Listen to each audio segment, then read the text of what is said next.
नमस्कार, आप देख रहे हैं India TV news Bihar Jharkhand सच की तह तक। मैं हूं सदली और आपके लिए लेकर आई हूं आज की सबसे बड़ी और बेबाक खबरें। एलजेपी रामविलास के राष्ट्रीय अध्यक्ष चिराग पासवान ने नव निर्वाचित विधायकों के साथ प्रेस वार्ता कर चुनाव परिणाम और राजनीतिक समीकरणों पर विस्तार से अपनी बात रखी। उन्होंने कहा कि आरजेडी का पतन नया नहीं, उसकी शुरुआत 2005 में ही हो गई थी और इस चुनाव में उनका एमवाई समीकरण भी पूरी तरह टूट गया।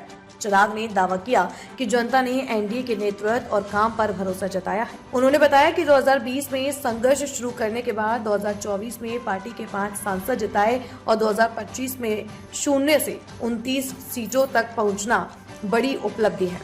चिराग ने प्रदेश अध्यक्ष राजू तिवारी को पद पर बनाए रखने की घोषणा की और कहा कि एलजेपी रामविलास अपने स्वर्गीय नेता रामविलास पासवान के सपने को मजबूत आधार दे रही है। आप तो देखिए ना, जश्न का माहौल है बिहार में, एकदम एनडीए मय हो गया है। पूरा बिहार एनडीए में हाँ, पूरे बिहार हो गया। हमारे पार्टी का भी देखिए रहा है। अच्छा, आप तो पुराने नेता है, जुड़े हुए हैं, रोजगार जिस तरीके से बढ़ रही है, बिल्कुल बहुत जानते हैं। अभी यार हम लोग बढ़ेंगे, अभी तो शुरुआत है, अभी धीरे धीरे देखिए बाकी क्या। अच्छा, क्या और मन में इच्छा होती है कि हमारे नेता कितना ऊंचाई तक जाए? हमारे नेता बिहार के आगे बहुत ऊंचाई तक जाए, देश लेवल के तो है ही। हाँ, अब मुख्यमंत्री बनाने की इच्छा है, चाहते हैं। तरीके से महिलाओं ने, युवाओं ने अपनी भागीदारी इस चुनाव में सुनिश्चित की, वो अपने आप में स्पष्ट करता है कि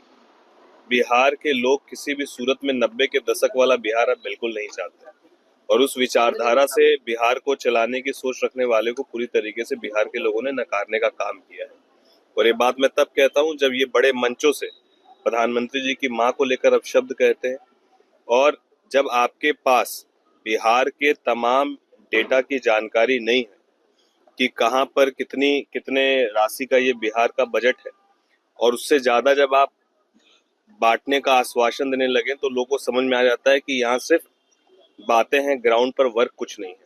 हर घर सरकारी नौकरी दे देंगे, माई बहन योजना के तहत इतना दे देंगे, तो पेंशन हम लोग इतना बढ़ा देंगे, अरे फंड कहाँ से लाएंगे? तो लोगों को पता समझ में आ गया कि यहाँ रोड मैप नहीं है। और वहीं एनडीए के सरकार में प्रधानमंत्री जी का, केंद्र का पूरा सहयोग बिहार को, माननीय मुख्यमंत्री जी का 20 साल का किया गया कार्यकाल और पांचों गठबंधन का एक साथ दिखना, ये अपने आप में इस चुनाव को बड़ी जीत दिलाने का काम किया है। वहीं दूसरी तरफ ना उनमें कोई आपस में सामंजस्य था, कई सीटों पर फ्रेंडली मैच वो लोग करे, लड़ाई लड़ी गई, तो सब समझ में आ गया। ये तमाम चीजें एक बड़ी वजह रही चुनाव में प्रचंड जीत। अच्छा, लेकिन 5 पांडव में 3 पार्टियां भी अहम में है। चिराग पासवान को सीएम बनाने की भी चर्चा बीच में चली थी, क्या चाहत आप लोगों को है? देखिए, मुझे लगता है कि इस विषय पर हम लोग अपने से कुछ बोले तो ये छोटी मुंह बड़ी बात होगी। इस विषय पर तमाम हमारे राष्ट्रीय अध्यक्ष चिराग पासवान, जो तमाम गठबंधन के जो बड़े नेता हैं, वो सब मिलकर जो तय करेंगे वो सर्वमान्य होगा। जब भी हम कार्यालय में आए हुए लोग जन पार्टी में, यहाँ एयरपोर्ट के पास अभी देखते हैं मैम से बात कर, क्या नाम है? मेरा नाम सोनम पासवान है, मैं पार्टी की प्रवक्ता हूँ। अच्छा। और स्टार प्रचारक भी रही हूँ और मखदूमपुर विधानसभा के चुनाव प्रभारी भी रही हूँ। मैम, आज का दिन तो ऐसा लगता है कि माहौल को चेंज बहुत सा दिख रहा है, ऐसा क्या कुछ पब्लिक का क्या आप देना चाह रहे हैं कुछ? देखिए, मैं बिहार की तमाम जनता का शुक्रिया अदा करना चाहती हूँ कि जिस प्रकार से उन्होंने एनडीए का समर्थन दिया है। बिहार में विकास की दर जो बढ़ी है उसके साथ बिहार की तमाम जनता आई है। खासतौर से महिलाओं ने जिस तरह से हमारे एनडीए और हमारे डबल इंजन के सपोर्ट में आज जो वोटिंग की है उसके लिए मैं तहे दिल से उनका शुक्रिया अदा करती हूँ। और बिहार में जो अब सरकार स्थापित हुई है, ये सरकार बिहार के तमाम युवा, बुजुर्ग और महिलाओं को लेकर के विकास की नई कहानी लिखने के लिए तैयार हो रही है और उसमें आप सबका सहयोग और साथ का आवश्यकता है। इसके पास भी चिराग भैया को अगर ऊपर मिला जाए तो सीएम बनने का भी आदेश दिया गया, सीएम क्या बन पाएंगे? देखिए, हम लोग 5 पांडवों की ये पार्टी है, एनडीए पार्टी है और पांचों घटक दल की जो भी रजामंदी से जो भी निर्णय लिया जाएगा वो सर आंखों पर है, हमारे राष्ट्रीय अध्यक्ष जी के लिए भी और हम लोगों के लिए भी। क्या विपक्ष को क्या कुछ कहना चाह रहे हैं? विपक्ष पार्टी तो बोल रहे थे कि हम मेरा ही सरकार बनना चाह रहे थे। देखिए, विपक्ष को कहने के लिए मैं नहीं, बिहार की तमाम जनता ने वोट के माध्यम से बता दिया है कि विपक्ष की क्या बिहार में स्थिति है और बिहार की तमाम जनता विपक्ष को क्या समझती है। तो हमें उनके ऊपर कोई टीका टिप्पणी करने की जरूरत नहीं है फिलहाल। लेकिन सरकार इंडियन का चलेगा, बिहार का बिल्कुल बिल्कुल, बिहार में एनडीए की सरकार है, थी और रहेगी। ठीक है। मस्त। मेरा नाम अंजलि हुआ। कहाँ के रहने वाले? पटना से है। पटना। आपको देख रहे हैं कि चिराग से कितना दिन से आप लगा है उनसे? जी तो मेरा भैया है, क्यों न लगाव रहेगा।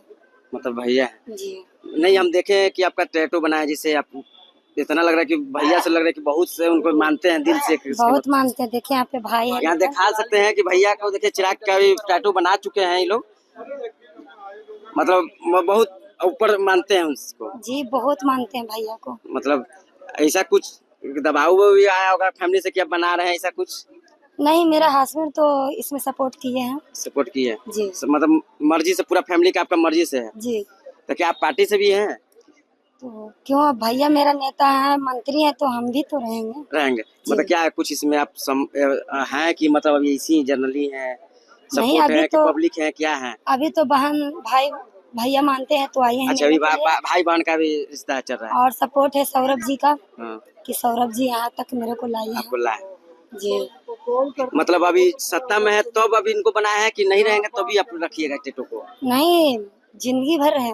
जिंदगी भर है। ठीक। समझाने का उतना नहीं।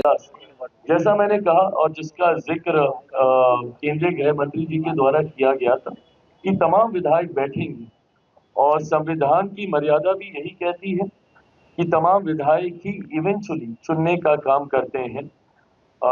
ऐसे में मैं अगर अपनी पार्टी की तरफ से कहूं, क्योंकि अब हमारे विधायक दल के नेता यहाँ पर आ गए हैं, वो अधिकृत तौर पर भी ये जानकारी आपके साथ साझा करेंगे कि हमारे विधायक गठबंधन के नेता के तौर पे किसको चुनते हैं। और मुझे लगता है कि ये जानकारी जल्द आप सबके सामने आ जाएगी। मैं ये मानूंगा कि एक बार फिर मौजूदा मुख्यमंत्री नीतीश कुमार जी ही हमारे गठबंधन के विधायक, हमारे गठबंधन के नेता के तौर पर मुख्यमंत्री की भूमिका का निर्वहन करने का काम करेंगे। सरकार के एजेंडे को पूरा करने की जिम्मेदारी हम लोग के ऊपर रहेगी। जो संकल्प पत्र हम पांचों दल के नेताओं ने एक साथ मिलकर आप सबके साथ साझा किया, जिसको लेकर आप में से कईयों के द्वारा कई मजाक भी बने कि आए फोटो खिंचाई, बट क्योंकि प्रचार चल रहा था और बहुत कम समय मिला था और हम सबके कार्यक्रम पूर्व निर्धारित थे, तो उस वक्त यही एक माध्यम बचा था कि हम सब एक साथ आकर आप सबके साथ उसको साझा करें। बट बहरहाल वो संकल्प पत्र महज कुछ पन्नों से बनी हुई एक किताब नहीं है, वो अगले 5 साल में धरातल पर उतारने का लक्ष्य है। 1 करोड़ नौकरी देने की हम लोगों ने बात की, हर जिले में उद्योग लगाने की हम लोगों ने बात की है। तमाम इन बातों को धरातल पर उतारने की जिम्मेदारी हम सबके ऊपर है। मेरे बिहार बस बिहारी बस के कई बिंदुओं का उसमें जिक्र किया गया है, जिसको हम लोगों को उतारने का लक्ष्य है। मैंने बिहार में हमेशा बाढ़ सुखाड़ की समस्या का जिक्र मैंने किया, जिसके समाधान का जिक्र उसमें किया गया है। ये तमाम विषय ऐसे हैं, इंफ्रास्ट्रक्चर से जुड़े हुए, आर्थिक संभावनाओं से जुड़े हुए, सामाजिक सद्भावना से जुड़े हुए, जिसको आने वाले दिनों में धरातल पर उतारने की जिम्मेदारी गठबंधन के सहयोगी होने के नाते यह हम सब के ऊपर है। मैं समझ सकता हूं कि ये प्रश्न इस सोच के साथ आपने नहीं पूछा होगा, बट जिस सोच के साथ आपने पूछा वह भी गठबंधन के भीतर तय होगा, तो उस भूमिका की अभी जिक्र आपके साथ किया जाएगा। हमारी पार्टी मर्यादाओं के लिए जानी जाती है और मैंने कभी भी गठबंधन धर्म की मर्यादा को नहीं तोड़ा है।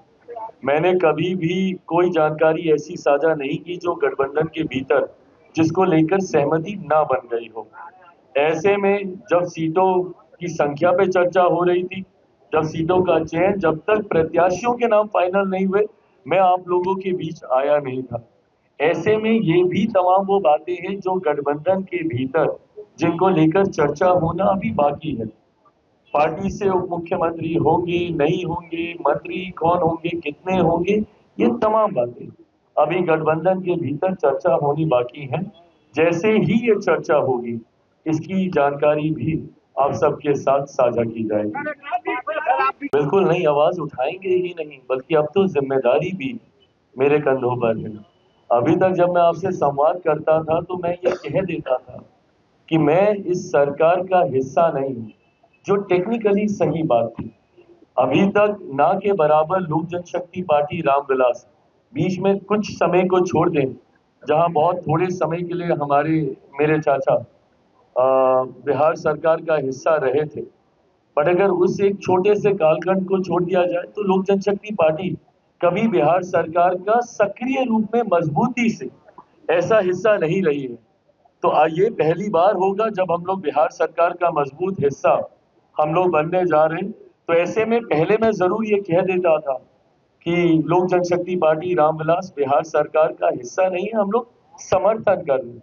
पर अब क्योंकि मैं हिस्सा हूं और एक मजबूत हिस्सा आने वाले दिनों में हम लोग बनने जा रहे हैं, तो ऐसे में ये जिम्मेदारी भी लोक जनशक्ति पार्टी रामविलास हम सबके ऊपर आएगी कि अगर इसके बाद भी कोई ऐसी घटना घटती है तो उस जिम्मेदारी को उतनी ही विनम्रता से कबूल करते हुए उसके परमानेंट सल्यूशन के ऊपर हम लोग काम करें। तो ऐसे में भविष्य में भगवान ना करे पर कोई भी ऐसा विषय आएगा तो उसके लिए मैं, मेरी पार्टी पूरी तरीके से जिम्मेदारी को लेते हुए उसके समाधान की ओर बढ़ने का काम करेंगे। बिहार आकर उन्होंने यहाँ पे प्रचार करने का काम किया। ऐसे में परिणामों के बाद जहां मैं बिहार की जनता का धन्यवाद करता हूं कि सही समय पे लिया गया सही फैसला। आज की तारीख में बिहार में जरूरत है इस डबल इंजन की सरकार की। तो वही मैं मेरे प्रधानमंत्री का धन्यवाद करता हूं, जितनी मेहनत उन्होंने चुनाव प्रचार में करने का काम किया। हर दूसरे दिन बिहार आकर जिस तरीके से उन्होंने बिहारियों में ये विश्वास दिलाने का काम किया, चुनाव से पहले भी जिस तरीके से निरंतरता में बिहार आकर लाखों करोड़ों की परियोजनाओं को बिहारियों के लिए समर्पित करने का काम किया, ना सिर्फ शुभारंभ किया बल्कि उद्घाटन कर बिहारियों को उन योजनाओं को समर्पित करने का काम किया। इन चीजों ने विश्वास बढ़ाया बिहारियों के मन में। और जिस तरीके से मुख्यमंत्री नीतीश कुमार जी ने इस पूरे चुनाव कैंपेन को लीड करने का काम किया, कल मैंने फोन के माध्यम से तो उनको बधाई दिया, व्यक्तिगत मुलाकात में भी मैंने मुख्यमंत्री जी को बधाई देने का काम किया। जिस तरीके से उनके ऊपर व्यक्तिगत आरोप लगाए गए, जिस तरीके से उनके स्वास्थ्य को लेकर बार बार विपक्ष के द्वारा टिप्पणी की गई, मुख्यमंत्री जी ने करके दिखाया कि आप जितना उनके ऊपर प्रहार कीजिएगा वो उतने ही मजबूत होकर बाहर निकलेंगे। ना सिर्फ उन्होंने चुनाव कैंपेन को लीड किया बल्कि विपरीत परिस्थितियों में जब बिहार के दूसरे तथाकथित युवा नेता कमरे में बैठे हुए थे, क्योंकि मौसम खराब है, तो फोन पे भाषण दे रहे थे, उस वक्त मेरे मुख्यमंत्री गाड़ी से जाकर वो प्रचार कर रहे थे। जितनी सभाएं उन्होंने करके दिखाई कि भैया उनके अंदर आज भी वो क्षमता है और इन्हीं बातों पर विश्वास किया। जितने चिराग पासवान मुख्यमंत्री जी के बीच में दरार, लोजपा, जदयू, और इन बातों को सहज स्वीकार करना भी आसान हो जाता है क्योंकि मेरा इतिहास भी ऐसा ही रहा है। 2020 में जिस तरीके से हमारी भूमिका रही, तो उस भूमिका के साथ जोड़ते हुए इन परिस्थितियों को जोड़ना आसान हो जाता है। और इसीलिए 24 के लोकसभा में भी यही परसेप्शन बनाया गया और यही परसेप्शन 2025 विधानसभा में भी बनाया गया। पर मुझे खुशी है आज कि जिस तरीके से तमाम बातों को ध्वस्त करते हुए एनडीए का प्रदर्शन रहा और जिस तरीके से विपक्ष के तमाम नेताओं की बातें, उनका भ्रम फैलाना, उनका फॉल्स नैरेटिव सेट करना सिर्फ बातें बनकर रह गया। और जो बातें मैंने निरंतरता में कही थी, राजनीति का विद्यार्थी हूँ, बीइंग स्टूडेंट ऑफ पॉलिटिक्स, मैं भी अध्ययन करता हूँ, पढ़ता रहता हूँ, निरंतरता में सेफोलॉजिस्ट नहीं हूँ बट आंकड़ों को पढ़ता हूँ, आंकड़ों पे काम करता हूँ। और इसीलिए मेरा विश्वास हर बार गहराता है कि भैया इतना तो हम जीतेंगे ही जीतेंगे। और वो विश्वास जो मैं आप लोगों से संवाद के दौरान भी रखता हूँ वो आता ही इन बातों को लेकर है क्योंकि मैंने उन आंकड़ों पे काम किया होता है। मैंने बार बार 2020 से इस बात को कहा, जब ये बात कही जा रही थी कि भैया राजद इतनी बड़ी पार्टी, राजद इतनी बड़ी पार्टी, उस वक्त के नेता प्रतिपक्ष अब आज की तारीख में कौन होंगे, कैसे होंगे नहीं पता, बट उस वक्त के नेता प्रतिपक्ष कि भैया वो एकदम मुख्यमंत्री बनने के समीप थे, बन ही गए थे, शपथ होने वाली थी। मैंने तब भी ये कहा था कि बिहार की जनता ने कभी भी उनको चुनने के लिए वोट नहीं दिया। 2020 में बहुत सहजता से ये बात मेरे साथ जोड़ दी जाती थी और कह दी जाती थी कि चिराग पासवान की वजह से जनता दल यूनाइटेड को नुकसान हुआ। अगर जनता दल यूनाइटेड को नुकसान हुआ तो इसका लाभ किसको मिला? उसका लाभ सीधा सीधा राजद को मिला। राजद को भी उस वक्त बड़ी पार्टी चुनने का जनादेश नहीं था, क्योंकि उस वक्त एक डिवाइडेड एनडीए था। इसका लाभ परिस्थितिवश राजद को मिल गया था। बट उन आंकड़ों को देखकर, इतने विधायकों को देखकर, जिस तरीके से राजद अपने पुराने स्वरूप में, अहंकार में आ गया था, उस वक्त मैं बार बार ये कह रहा था कि ये अहंकार ही इनके पतन का कारण बनेगा, क्योंकि ये कभी समझ ही नहीं पाए कि एक बटे हुए एनडीए का लाभ आपको मिला है, जनता ने आपको नहीं स्वीकारा है। और आज वही चीज प्रमाणित हुई है। यही परिणाम 2020 में आते और जनता दल और राष्ट्रीय जनता दल की अगर मैं बात करूं तो ये तो 2005 से 2010 से समाप्त है ये पार्टी। 2010 में जिस तरीके से एनडीए को प्रचंड बहुमत, एक ऐतिहासिक बहुमत मिला था, उसी वक्त राजद को अस्वीकार कर दिया गया था और ये अस्वीकार 2005 में भी हो गया था। तो एक बार जो 90 के जंगल राज के बाद, उन 15 सालों के शासन के बाद जनता ने राजद को अस्वीकार करने का काम किया। बिहार की जनता ने कभी उन्हें दोबारा स्वीकार नहीं किया। अब उसके बाद से परिस्थितियां बनती गई। 2010 में जनता ने एक स्पष्ट जनादेश दे दिया कि भैया राष्ट्रीय जनता दल जंगल राज वाला नेतृत्व तो हमें नहीं चाहिए। पर 2015 में परिस्थितिवश पुनः उन्हें मौका मिला। मुख्यमंत्री नीतीश कुमार जी के उनके साथ जाने की वजह से उन्हें लाभ हुआ और 2020 आते आते तक जिस तरीके से एनडीए में बिखरा हुआ, अगर 2015 का भी एनडीए वैसा ही रहता जैसे आज है तो भी इन लोगों के लिए खाता खोलना मुश्किल होता। 2020 में भी आज जैसे हम लोग हैं वैसे ही रहते तो इन लोगों के लिए दहाई का आंकड़ा पार करना मुश्किल होता। और 2025 ने तो प्रमाणित कर ही दिया भैया। इतना बुरा हर्ष, कई लोग सोचते हैं कि और कहते हैं कि भैया ये तो कल्पना भी नहीं की थी। बिल्कुल कल्पना की थी, मैंने कल्पना की थी और मैं बार बार आप लोगों से बातचीत के दौरान इस बात को मैं कहता रहा था। और मैं कैसे जिस तरीके से इनकी जीत सुनिश्चित थी और जिस तरीके से गांव को जिन्होंने मजबूती से चुनाव लड़ने का काम किया, और ये सामान्य बात नहीं थी जो मीडिया में ये चल रहा था, आंकड़े वो भी सही थे।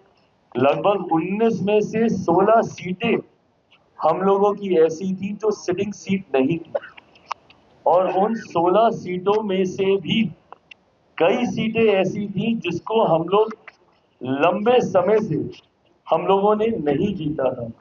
जो पिछले 5 साल ही नहीं, इससे पहले भी 2 सीटें तो ऐसी थी जो पिछले 15 साल से एनडीए नहीं जीता था। उसमें से 9 सीटें ऐसी थी जो पिछले 10 साल से एनडीए नहीं जीता था और उसमें से 4 सीटें ऐसी थी जो पिछले चुनाव में एनडीए हार चुका था।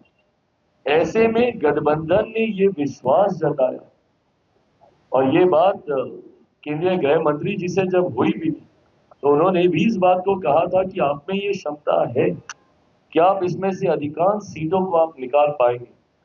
महज 29 में से 3 सीटें ऐसी थी जो हमारी सिटिंग सीटें थी। ना सिर्फ उन 3 सिटिंग सीटों को वापस जीतकर मैंने गठबंधन को देने का काम किया, बल्कि 16 ऐसी सीटें भी हमारे इन योद्धाओं ने जीतकर हमारे गठबंधन को देने का काम किया, जो ना सिर्फ हमारी सिटिंग सीटें नहीं थी बल्कि 1 दशक, 1.5 दशक से वो हमारे गठबंधन के पास नहीं थी। तो ऐसे में लोक जनशक्ति पार्टी रामविलास ने हमेशा विपरीत परिस्थितियों में अपने आप को साबित करने का काम किया। मैं पार्टी के संगठन, पार्टी के हर एक नेता जिन्होंने मजबूती से पार्टी को चुनाव लड़वाने का काम किया, मैं बिहार प्रदेश के हमारे प्रभारी अरुण भारती जी का विशेष तौर पे मैं धन्यवाद करता हूं। इनकी एक अहम भूमिका रही रणनीति को इस तरीके से महागठबंधन राष्ट्रीय जनता दल को बिहार की जनता आज से नहीं, दशकों से नकार चुकी है, पिछले 20 साल से नकार चुकी है। ये सिर्फ एक भ्रम बना हुआ है और इस बार तो भ्रम यहां तक टूटा कि जिस एमवाई समीकरण की ये लोग बात करते थे, इस बार तो वो एमवाई समीकरण तक ध्वस्त हुआ है। और इस बार कई ऐसे एम हैं एक बड़ी संख्या में जिन्होंने हम लोगों का साथ देने का काम किया, जो मुख्य धारा के साथ जुड़ना चाहते हैं, और कई ऐसे वाई के साथी भी हैं जो इस बात को समझ गए भैया कि वाई का मतलब सिर्फ एक परिवार है महागठबंधन में। वाई का मतलब मुख्यमंत्री भी मैं, मेरे जेल जाने के बाद मेरी अर्धांगिनी, अगली पीढ़ी आएगी तो मेरा बेटा, सांसद बनने की बात आएगी तो मेरी बेटी, कोई भी लाभ मिलने की बात होगी तो मेरा परिवार। तो वाई भी इस बात को अच्छी तरीके से समझ गया। आज उसी समाज से आने वाले मेरे कई विधायक आप सबके पीछे यहाँ पर मौजूद हैं। तो ऐसे में चुनाव पहले दिन से ही स्पष्ट था कि जिस एकजुटता के साथ एनडीए चुनाव लड़ रहा था, जहां पर बात से विकास की हो रही थी, जहां पर बात डबल इंजन से मिलने वाले लाभ की हो रही थी, जहां पे बात मेरे प्रधानमंत्री के सोच की हो रही थी, जहां पे बात मुख्यमंत्री नीतीश कुमार जी के अनुभव की हो रही थी, जहां पे बात बिहारी फर्स्ट की हो रही थी, जहां पे एनडीए घटक दलों की एकजुटता की बात हो रही थी, तो वहीं दूसरी तरफ महागठबंधन के अहंकार की बात हो रही थी, एक दूसरे को सम्मान ना देने की बात हो रही थी।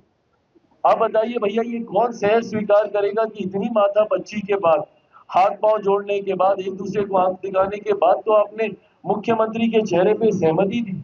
अगर ये सहमति इतनी पहले ही थी तो राहुल जी तो घूम के गए थे ना भैया बिहार, उस वक्त घोषणा कर देते उनके चेहरे पर किस तरीके से उनको डराना धमकाना पड़ा, तब जाके वो चेहरे की घोषणा हुई। और एक और जो मुख्यमंत्री बनने के लिए भैया पूरी पार्टी को ही उन्होंने स्वाहा कर दिया, और उस पर भी अहंकार उस गठबंधन का देखे कि जनादेश अभी तक आया नहीं था और 18 तारीख को हम शपथ लेंगे, 18 तारीख को हम शपथ लेंगे। ये लोकतंत्र की भाषा नहीं है, ये अहंकार की भाषा है, ये तानाशाही की भाषा है। और जिसको 90 के दशक के बाद जनता ने नकारा तो आज तक उन्होंने कभी स्वीकारा नहीं। आज के बाद राष्ट्रीय जनता दल जिस तरीके से ये सांप्रदायिकता जातीयता का प्रतीक बन चुका था, एमवाई समीकरण, और कल मुझे खुशी हुई कि जिस बिहारी बस की सोच को मेरे प्रधानमंत्री जी ने भी मजबूती से दोहराने का काम किया, जिस बात को मैंने हर मन से कहा कि सही मायनों में बिहार में कोई एमवाई समीकरण है तो उस एम में देश की ही नहीं दुनिया की आधी आबादी का प्रतिनिधित्व करने वाली महिलाएं हैं, तो उस वाई में मेरे प्रदेश की ही नहीं देश की सबसे बड़ी आबादी युवाओं की है। ये है सही मायनों में एमवाई का समीकरण। कल प्रधानमंत्री जी ने भी इस बात को मजबूती से कहने का काम किया। इस एमवाई समीकरण के साथ आने वाले दिनों में हमारी सरकार कार्य करने का काम करेगी, जहां पे जात पात धर्म मजहब से उठकर एक समावेश की सोच के साथ, जिसमें बिहारी फर्स्ट का मजबूत समर्थन आप सबको देखने को मिलेगा। मेरे प्रधानमंत्री के सोच वाली सरकार, मुख्यमंत्री नीतीश कुमार जी के अनुभव वाली सरकार, बिहारी फर्स्ट के समर्थन वाली सरकार आने वाले दिनों में आप सबको देखने को मिलेगी। मैं ये मानता हूं कि अगले 5 साल बिहार के लिए एक स्वर्णिम काल के तौर पर होंगे। पिछले साल सवा साल में हम सब ने अनुभव किया कि कैसे मेरे प्रधानमंत्री के लिए बिहार प्राथमिकता है। देश का प्रधानमंत्री साल भर के भीतर 12-13 बार बिहार आते हुए चुनाव प्रचार को जिस तरीके से उन्होंने लीड करने का काम किया, किसी भी मंच पर वोट के लिए ये नाचने लगेंगे इन बातों को लेकर, कभी चौकीदार चोर है तो आज वोट चोरी की बात कहते।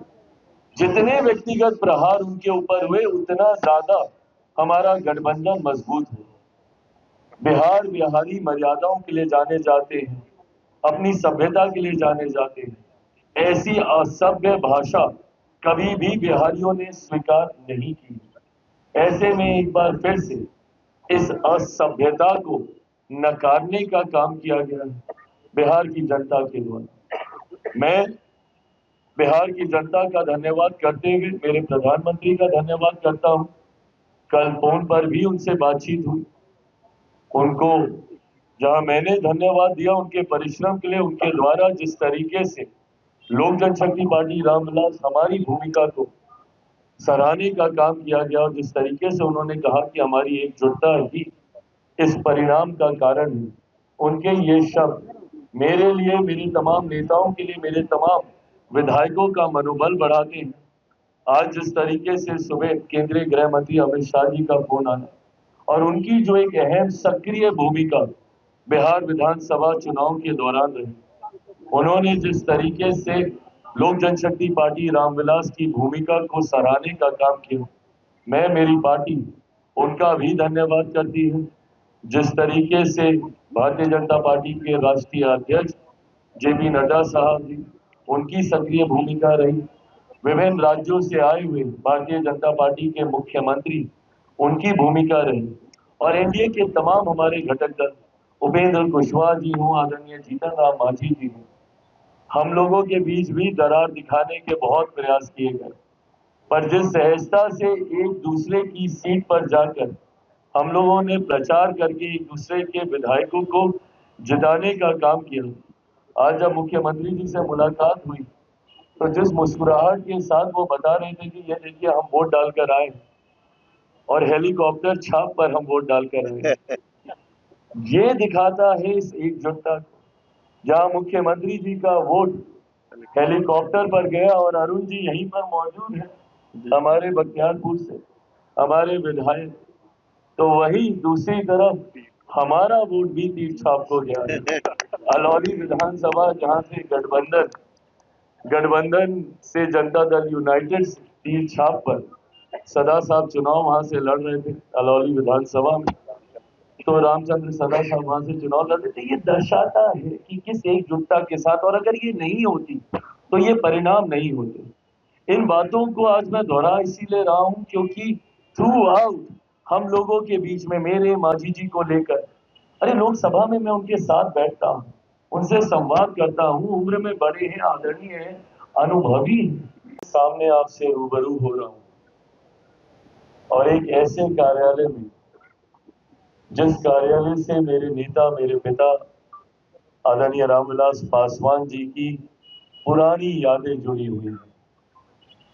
आज मुझे इस बात की खुशी है, इस बात का गर्व है कि आज कहीं ना कहीं हमारी पार्टी ने अपनी मेहनत, अपने परिश्रम से, कार्यकर्ताओं की मेहनत परिश्रम से आज पार्टी ने अपने आप को उस मुकाम तक लेकर जाने का काम किया जो सोच मेरे नेता आदरणीय रामविलास पासवान जी की रही।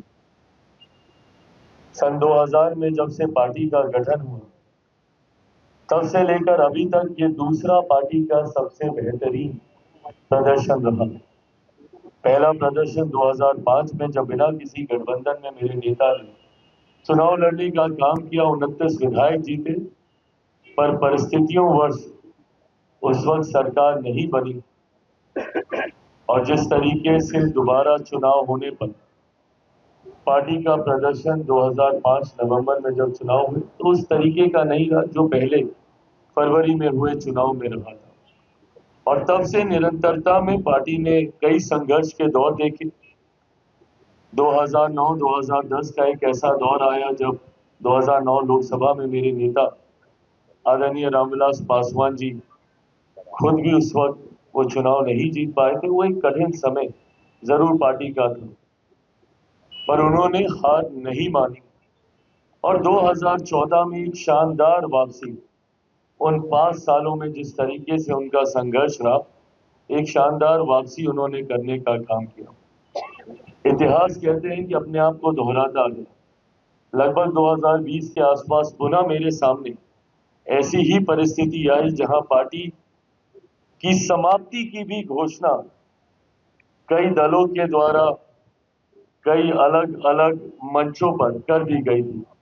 2020 में पार्टी का प्रदर्शन अपेक्षा के अनुरूप नहीं रहा और उसके बाद 2021 में जिन उतार चढ़ाव से पार्टी और मैं खुद व्यक्तिगत तौर पर गुजरा, कहीं ना कहीं 2022 आते आते तक ये मान लिया गया था कि लोक जनशक्ति पार्टी और चिराग पासवान समाप्त है, पर मेरी रगों में भी मेरे नेता, मेरे पिता आदरणीय रामविलास पासवान जी का खून 2009 के बाद न उन्होंने हार मानी थी और संघर्ष कर पार्टी को ऊंचाइयों तक वो लेकर गए थे।